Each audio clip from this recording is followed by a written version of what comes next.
tidak lupa kita doakan kepada para alim ulama kita, para asatid kita, para guru-guru kita.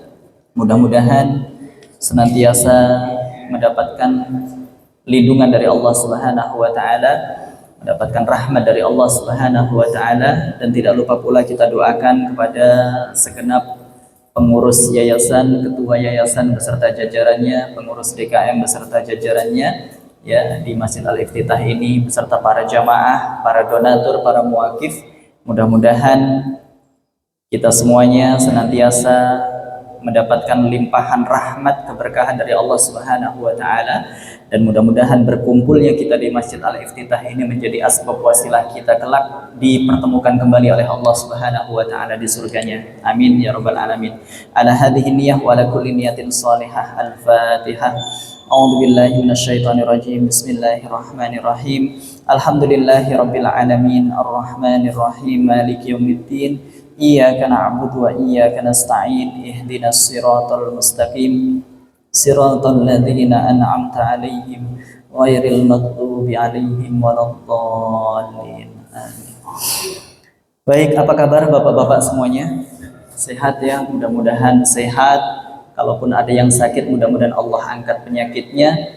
Kalaupun ada yang kesulitan rezeki, mudah-mudahan Allah lancarkan rezekinya. Jadi Bapak-bapak sekalian, di beberapa kesempatan pengajian yang sebelumnya, Al-Fakir sudah sering menyampaikan bahwasanya majelis ilmu itu adalah majelis yang diridhoi oleh Allah Subhanahu wa taala. Majelis ilmu itu adalah majelis yang dicintai oleh Allah dan Rasulnya. Dan majelis ilmu itu adalah majelis di mana malaikat itu akan senantiasa berduyun-duyun mendatanginya. Ya, jadi hari ini boleh jadi jumlah kita hanya sedikit, boleh jadi jumlah kita tidak sampai 50, boleh jadi jumlah kita tidak sampai 100 yang hadir, tetapi yang harus kita yakini adalah hari ini bersama kita, ya, bersama kita hari ini Bapak Ibu sekalian, bisa jadi ada ribuan malaikat. Ada ribuan malaikat yang diutus oleh Allah Subhanahu wa taala, sebagai apa? Sebagai pertanda malaikat itu ridho dengan orang-orang yang duduk di majelis ilmu. Maka Bapak-bapak dan ibu-ibu serta adik-adik sekalian, kalau punya hajat, ya, punya kebutuhan hidup apapun itu bentuknya, ya, jangan sampai lupa manfaatkan waktu mustajab di majelis ilmu ini untuk minta sama Allah. Minta sama Allah apa yang menjadi hajat hidup kita. Kita ingin sehat, kita minta sama Allah. Rezeki kita kurang lancar, kita ingin dilancarkan, minta sama Allah. Jadi majelis ilmu ini adalah majelis di mana ketika kita berdoa kepada Allah, maka doa kita akan diijabah. Doa kita akan mustajab karena diaminkan oleh para malaikat. Maka sekali lagi hadirin jamaah sekalian, ya, jangan lupa sambil mendengarkan tausiah kajian, jangan lupa untuk meminta kepada Allah apa yang menjadi hajat hidup kita. Nah, hadirin Bapak-bapak, Ibu-ibu, jamaah sekalian yang dirahmati oleh Allah Subhanahu wa taala, pembahasan kita pada kesempatan malam hari ini masih melanjutkan pembahasan yang sebelumnya, yaitu tentang tahapan pertama, ya, bagi para ahli ibadah di dalam mendapatkan surga, ya. Jadi kitab Minhajul Abidin, di mana Minhajul Abidin ilal Jannah ini merupakan kitab yang ditulis oleh Al-Allamah Imam Al-Ghazali. Ya, Minhajul Abidin ilal Jannah ini memiliki arti metode para ahli ibadah di dalam menuju surga. Nah, pembahasan kita yang terakhir itu masih pada bab yang pertama, yaitu tentang ilmu. Ya, tentang ilmu. Pak Ketua DKM boleh dibuka itu di tulisan bahasa Arabnya sih. Fabanalaka annal ilma asyrafu jauharun. Fabanalaka annal ilma asyrafu jauharun. Ya. Ya, sambil nanti ketemulah. Kalau nggak ketemu ya gambar, paling nggak background kitabnya saja yang ditampilkan, nggak apa-apa. Baik, para jemaah sekalian yang dirahmati oleh Allah Subhanahu wa taala. Jadi di pertemuan yang sebelumnya sudah Al-Fakir sampaikan terkait metode para ahli ibadah untuk menuju surga itu ada beberapa tahapan. Ya, ada beberapa tahapan yang kemudian tahapan pertama itu adalah ilmu. Pertanyaan saya kepada Bapak Ibu sekalian, kira-kira ilmu itu penting apa tidak? Penting sekali. Ya, ilmu itu adalah hal pokok dalam kehidupan kita, betul atau tidak? Kira-kira kita lebih mudah mana di saat kita ingin melakukan sesuatu, kita memiliki ilmu dan tidak memiliki ilmunya? Kira-kira lebih mudah mana? Lebih mudah ketika kita memiliki ilmunya, tahu ilmunya, betul atau tidak? Contoh misalkan begini, ini dalam urusan dunia dulu ya, kita berbicara dalam urusan dunia. Misalkan televisi di rumah kita rusak, terus kemudian kita ini belum punya ilmunya, kira-kira berani nggak kita membetulkan televisi itu? Kita congkel-congkel, kita bongkar sendiri, kita betulkan, berani apa tidak? Nggak akan berani. Kenapa? Ya takutnya nanti bukannya malah benar, malah makin rusak. Ya, bukannya malah makin bagus, bisa nyala itu televisi, malah bisa jadi mati total. Ya. Tetapi kalau kita sudah tahu ilmunya, Masya Allah, televisi rusak, ya, jangankan punya kita, punya tetangga aja kita bantuin, sukarela kita membantunya. Kenapa? Sudah tahu ilmunya. Ya. Atau misalkan, ya, beberapa waktu lalu Al-Fakir sempat kejadian melihat ada orang yang mobilnya mogok di daerah Jalan Bank, Jakarta Selatan, pas di tanjakan. Nah, saat itu yang terfikir apa? Memberikan pertolongan, ya, karena saat itu Al-Fakir sedang lewat, ya, kami sedang lewat, tahu-tahu ada mobil ya dalam posisi tanjakan, kok dia nggak kuat nanjak, ini kenapa nih mobil? Saya tungguin sebentar, ya, padahal saat itu nggak tahu, nggak ngerti mesin juga, baru bisa nyetir juga, ya. Jadi Al-Fakir baru bisa nyetir mobil itu belum lama, nggak ngerti mesin juga. Jadi kalau misalkan ada mobil yang sedang sakit, ya mau nggak mau mengundang montir, ya, datangin tukang apa namanya, ahli otomotif, ya, ahli mesin. Nah, tapi insting atau apa namanya, ya, semangat untuk membantu meringankan beban orang lain itu ada ketika ada orang lain yang kita lihat sedang apa? Sedang kesusahan. Ini jangan-jangan waktu itu yang terfikir dalam apa namanya, dalam benak Al-Fakir itu adalah, ini jangan-jangan orangnya belum bisa nyetir, kok maju mundur di tanjakan, kenapa ini? Lalu kemudian inisiatif Al-Fakir samperin, ya, datangin sopirnya itu, Pak, kenapa mobilnya? Nggak tahu nih, apa namanya, kayak nggak kuat nanjak mobilnya. Lalu kemudian Al-Fakir tanya, tapi Bapak sudah lama bisa nyetir? Alhamdulillah sudah lama, gitu ya. Ya, artinya kalau sudah lama kan berarti ya harusnya mampulah melewati rintangan tanjakan di saat mengendarai mobil tersebut. Tetapi nyatanya ini kok nggak bisa maju, ya. Akhirnya apa? Akhirnya didorong lah rame-rame. Ya, setelah didorong rame-rame baru bisa jalan.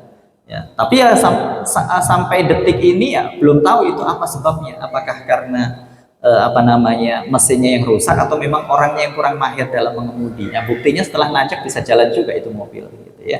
Nah, Bapak Ibu sekalian yang dirahmati oleh Allah Subhanahu wa taala, pesannya apa di sini?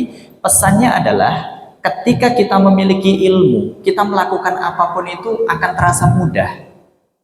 Bukan hanya terasa mudah, bukan hanya terasa ringan, tetapi ada keinginan kuat untuk melakukannya. Ya. Seperti tadi kasus televisi rusak itu. Kalau kita punya ilmunya, semangat kita membetulkan.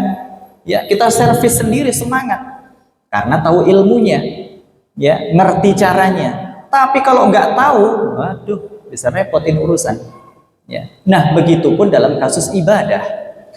Dalam hal ibadah, dalam urusan ibadah, kalau kita tahu ilmunya, Masya Allah, ibadah itu menjadi sesuatu yang apa namanya, ya, sesuatu yang bukan hanya sekedar kewajiban bagi kita, ya, tetapi naik levelnya menjadi sesuatu yang betul-betul kita butuhkan ibadah itu. Nah, kalau ibadah itu menjadi sesuatu yang betul-betul kita butuhkan, maka kira-kira berat apa tidak kita melakukannya? Ringan, ya, akan terasa ringannya.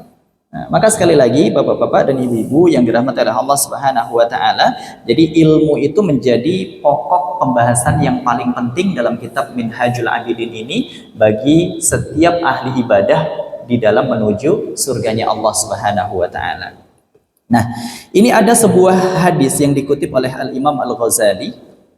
Kalau di apa namanya, di kitab ini itu di halaman 20. Wa qala nadratun ilal alim ahabbu ilayya min ibadati sanatin siyamiha wa qiyamiha.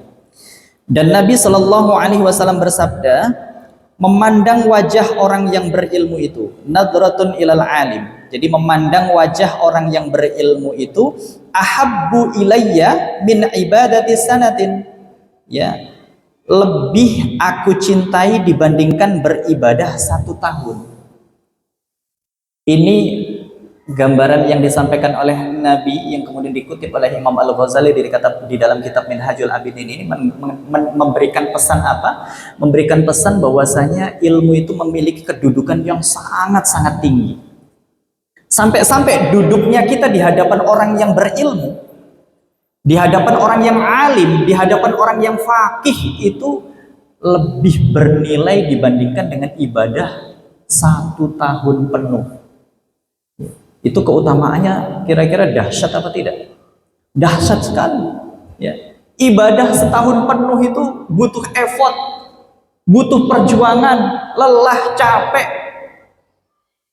Tetapi kok ternyata ya duduknya kita di hadapan orang yang berilmu, orang yang alim itu dikatakan oleh Nabi itu lebih utama, lebih mulia, memiliki kedudukan lebih dicintai oleh Allah, lebih dicintai oleh Rasulullah dibandingkan dengan ibadah 1 tahun.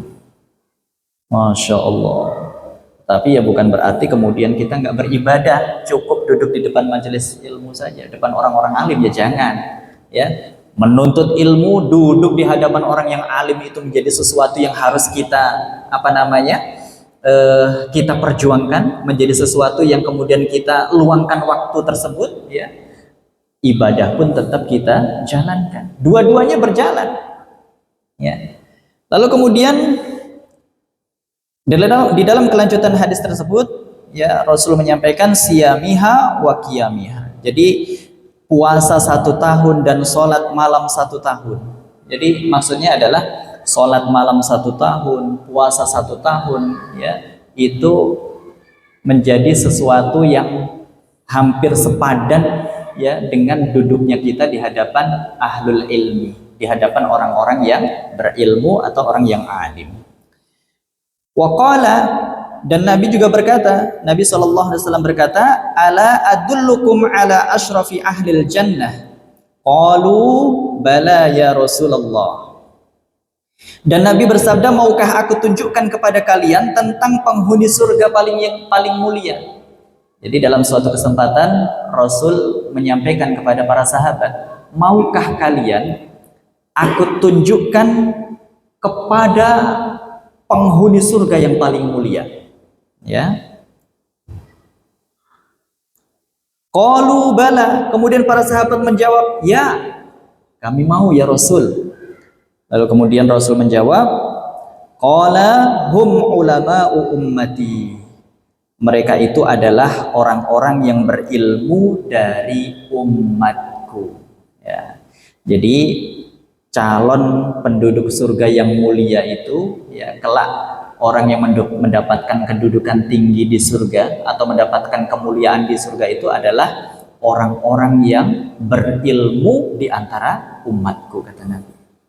Maka di dalam surat Al-Mujadalah ayat yang ke-11 mungkin ya kita sudah hafal ayatnya. Al-Fakir juga sudah sering kali menyampaikan. Allah Subhanahu wa taala berfirman, yarfa'illahu alladhina amanu minkum walladhina utul ilma darajat. Yarfa'illahu alladhina amanu, Allah mengangkat derajat orang-orang yang beriman. Walladhina utul ilma, dan orang-orang yang diberikan ilmu, darajat, beberapa derajat. Jadi Allah Subhanahu wa taala itu akan meninggikan derajat orang-orang yang beriman. Tetapi bukan hanya beriman saja, dia juga berilmu, diberikan ilmu oleh Allah Subhanahu wa taala. Maka orang yang beriman dan dia memiliki ilmu atau diberikan ilmu oleh Allah Subhanahu wa taala, derajatnya akan ditinggikan oleh Allah Subhanahu wa taala, baik itu di dunia wabil khusus ketika nanti di akhirat. Apakah kemudian hanya 1 derajat? Tidak, darajat, beberapa derajat. Nah, ini jadi ayat ini menjelaskan kepada kita bahwasanya orang yang beriman ketika ingin derajatnya diangkat oleh Allah Subhanahu wa taala, maka tidak cukup hanya beriman saja. Beriman tetapi juga harus berilmu. Bagaimana caranya agar kita mendapatkan ilmu? Tiada pilihan lain kecuali sering-sering hadir di majelis ilmu, hadir majelis-majelis taklim seperti kita hari ini. Ini adalah upaya kita untuk supaya derajat kita ini diangkat oleh Allah Subhanahu wa taala. Jadi mohon maaf, kita hadir di majelis ilmu seperti hari ini bukan sekedar supaya kita ngerti caranya ibadah seperti apa. Ya, bukan sekedar ingin mendapatkan pahala hadir kita di majelis ilmu ini. Ya, tetapi lebih dari itu kita berupaya dan berusaha agar kemudian derajat kita ini diangkat oleh Allah Subhanahu wa taala. Ya, jadi ketika hadir di majelis ilmu, niatnya ada banyak. Ya, diantaranya kita niatkan hadir di majelis ilmu ini untuk mendapatkan ilmu. Kedua, untuk mendapatkan ridho dari Allah Subhanahu wa taala. Ketiga, kita niatkan juga untuk mendapatkan pahala. Ya, keempat, kita niatkan juga agar kemudian karir kita ini, kedudukan kita ini diangkat oleh Allah, ditinggikan oleh Allah Subhanahu wa taala. Kalaupun tidak di dunia, paling enggak nanti di akhirat saat kita berada di surganya Allah Subhanahu wa taala. Maka saking pentingnya ilmu ini, Bapak-bapak dan ibu-ibu sekalian, dalam sebuah riwayat Rasul sampai berpesan. Apa pesan Rasul? Rasul menyampaikan, "Idza marartum biriyadil jannah farta'u," kata Nabi. Apabila kalian melewati taman-taman surga, ya, misalkan kita sedang bepergian. Ini konteksnya kita sedang bepergian, ya, atau taman surga tersebut ada di lingkungan kita. Maka apa pesan Nabi? Farta'u, maka singgahlah, mampirlah, meskipun hanya sejenak tidak masalah. Idza marartum biriyadil jannah farta'u, apabila kalian melewati taman-taman surga, mampir, singgah, ya. Jangan sampai kemudian ya kita ini baru hadir di majelis ilmu saat sholat Jumat saja, jangan. Takutnya kita tidak mendapatkan apa? Tidak mendapatkan keutamaan. Selain itu, ya, yang namanya ibadah itu butuh ilmu. Nah, hadirin bapak-bapak, ibu-ibu, ya, adik-adik yang dirahmati oleh Allah Subhanahu wa taala. Sekarang kita lanjutkan pembahasannya, ya, terkait tentang ilmu ini. Jadi kedudukan ilmu. Wa kaifa ta'budu man la ta'rifuhu? Bagaimana, ya, kata Imam Al-Ghazali, bagaimana engkau akan menyembah zat yang engkau tidak mengenalnya? Wa kaifa ta'budu man la ta'rifu? Ketika kita menyembah Allah Subhanahu wa taala, pasti ada perbedaan ketika kita sudah mengenal sifat Allah dengan saat kita belum mengenal itu siapa Allah. Ketika kita beribadah hanya sekedar ikut-ikutan, ya, dengan setelah kita tahu ilmunya, pasti ada perbedaan. Wa kaifa ta'budu man la ta'rifuhu? Bagaimana engkau akan menyembah zat yang engkau tidak mengenalnya? Bi asma'ihi wa sifati dzatihi. Baik itu tentang nama-namanya dan ataupun sifat-sifat zat